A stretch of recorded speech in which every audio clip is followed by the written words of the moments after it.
आता टॉप 9 मध्ये मोठ्या राजकीय बातम्या बघूयात। डॉक्टर बाबासाहेब आंबेडकर होते म्हणून आपण आहोत। गिरीश महाजन यांची पोस्ट। आंबेडकरी विचार आमच्या कृतीत देखील। गिरीश महाजनांकडून स्पष्टीकरण। गिरीश महाजनांना बाबासाहेब आंबेडकरांचं नाव घ्यायला लाज वाटते। ही सगळी संविधानाला विरोध करणारी मंडळी।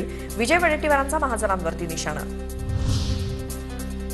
गिरीश महाजनांविरोधात भीम आर्मी आक्रमक। महाजनांना चोप देणाऱ्याला भीम आर्मी 1 लाख रुपये बक्षीस देणार। मिरवणूक काढून सत्कार देखील केला जाणार। अशोक कांबळेंची प्रतिक्रिया। लाडक्या बहिणींना 2100 रुपये देण्याची योग्य वेळ कधी हे शिंदेंनी जाहीर करावं। निवडणुकीच्या तोंडावर 2100 रुपये देणार का? विजय वडेट्टीवारांचा सवाल। बोरिवलीत राहिलेल्या घटकांना न्याय देण्यासाठी सकारात्मक निर्णय घेतला जाईल। वनमंत्री गणेश नाईकांकडून स्पष्ट। लोकांना पर्याय न देता स्थानिक ठिकाणावरून हटवणं योग्य नाही। गणेश नाईकांची प्रतिक्रिया। निवडणुकीनंतर रवींद्र चव्हाण आणि भाजप त्रास देईल म्हणून निलेश राणेंनी तलवार म्यान केली। वैभव नाईकांचा निलेश राणेंना टोला। वातावरण निर्मिती करून निलेश राणेंनी निवडणूक जिंकण्यासाठी प्रयत्न केले। नाईकांचा राणेंवर निशाणा। ठाण्यातील भाजप नगरसेवकांची गट नोंदणी। ठाण्यामध्ये महायुतीत लढण्यामुळे आमचं नुकसान। स्वतंत्र लढलं असतो तर फायदा झाला असता। भाजपच्या संजय केळकरांचं भाष्य। भाजपला केवळ लातूरचा नाही तर महाराष्ट्राचा विहार करायचा आहे। अंबादास दानवेंची भाजपवरती टीका। योग्य वेळी लाडकी बहीण योजनेचा हप्ता 2100 रुपये करणार। मी जे बोलतो ते करून दाखवतो। एकनाथ शिंदे यांचं आश्वासन। आता टॉप 9 न्यूज मध्ये मोठ्या घडामोडी बघूयात। मुंबई महापालिका महापौर पदासाठी अर्ज दाखल करण्यासाठी शेवटचे 2 दिवस बाकी। महापौर पदासाठी अर्ज दाखल करायला आज आणि उद्याची मुदत। इच्छुक सदस्य आज आणि उद्या पालिका सचिवांकडे अर्ज सादर करू शकतात। समृद्धी महामार्गाच्या विस्तारित नागपूर गोंदिया भंडारा गडचिरोली या महामार्गाच्या कामाला गती द्या। प्रकल्पांची कामं विहित कालावधीत पूर्ण करा। प्रकल्प रेंगाळू देऊ नका। मुख्यमंत्र्यांचे निर्देश।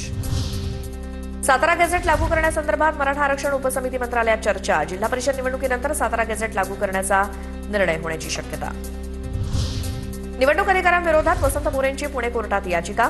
निवडणूक आयोगानं पारदर्शी निवडणूक घेतली नसल्याचा आरोप। कारवाईची मागणी। बारामतीचे नगराध्यक्ष सचिन सातव यांच्यावरती शाईफेक। वंचितच्या कार्यकर्त्यांनी शाईफेक केल्याची माहिती। प्रजासत्ताक दिनी आंबेडकरांचा फोटो न लावल्यामुळे कार्यकर्ते आक्रमक। पुण्यामध्ये दीप्ती चौधरीची सासरच्या छळाला कंटाळून आत्महत्या। दीप्तीच्या आत्महत्येला सासरकडचे जबाबदार। 6 महिन्यांपासून दीप्तीचा छळ होत असल्याचा कुटुंबाचा आरोप। पुण्यामध्ये दीप्ती चौधरीच्या कुटुंबियांची रुपाली चाकणकरांकडून भेट। दीप्ती चौधरी आत्महत्या प्रकरणात 2 आरोपी कोठडीत। आत्महत्या प्रकरणी नवरा रोहन चौधरी, सासू सुनीता चौधरीला 31 तारखेपर्यंत पोलीस कोठडी।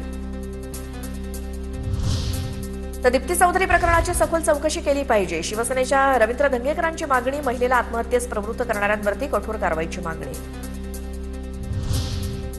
दीप्ती चौधरी आत्महत्या प्रकरणात आरोपींना घेऊन पुण्यातील निरामय रुग्णालय प्रशासनाची पोलिसांकडून चौकशी इथेच केली होती। गर्भलिंग निदान चाचणी। चौधरी कुटुंबियांनी दीप्तीला गर्भपात करण्यासाठी दबाव टाकल्याचा मगर कुटुंबियांचा आरोप। आता जिल्हा परिषद आणि पंचायत समिती निवडणुकांसंदर्भातल्या टॉप 9 न्यूज बघूयात। चिपळूणमधल्या मुख्यमंत्र्यांच्या सभेच्या पूर्वतयारीत मुख्यमंत्री देवेंद्र फडणवीस यांचा लक्षवेधी बॅनर। मी येतोय, चला लागा विजयाच्या तयारीला असा मजकूर असलेला हा बॅनर विशेष लक्ष वेधून घेतोय। महायुतीसाठी उद्या चिपळूणमध्ये मुख्यमंत्र्यांची जाहीर सभा। लातूरमधल्या तांबाळा गटातील काँग्रेसच्या उमेदवार अंजना चौधरींनी उमेदवारीतून निवडणुकीतनं माघार घेतली। अंजना चौधरींचं अपहरण झाल्याचा आरोप करत काँग्रेसनं पोलिसांना निवेदन दिलं होतं। धाराशिवमध्ये शिंदेच्या शिवसेनेच्या 4 बंडखोरांची निवडणुकीतनं माघार। एकनाथ शिंदे, प्रताप सरनाईक, राजन साळवेंच्या आदेशानंतर माघार।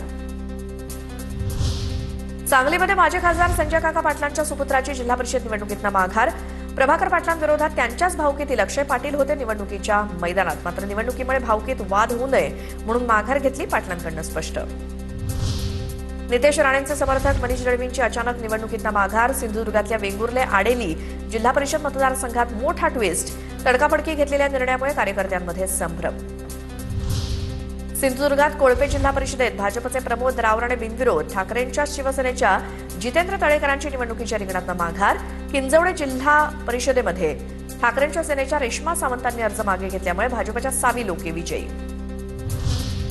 शिवसेनेचे महाड पंचायत समितीचे उमेदवार अनिल जाधव बिनविरोध विजयी। राष्ट्रवादीच्या उमेदवारांना माघार घेतल्यामुळे जाधव बिनविरोध विजयी। जिल्हा परिषद निवडणुकीसाठी मुख्यमंत्री फडणवीस मैदानात उतरणार। मुख्यमंत्री 12 जिल्हा परिषद निवडणुकांसाठी 28 जानेवारी ते 3 फेब्रुवारीपर्यंत प्रचार सभा घेणार. 28 तारखेला रत्नागिरी, सिंधुदुर्ग आणि रायगडमध्ये सभा घेणार. सिंधुदुर्ग जिल्हा परिषद पंचायत समिती निवडणुकीसाठी देवेंद्र फडणवीसांची उद्या जाहीर सभा. ठाकरे गटाचे विधानसभा प्रमुख सतीश सावंत भाजपात प्रवेश करण्याची शक्यता.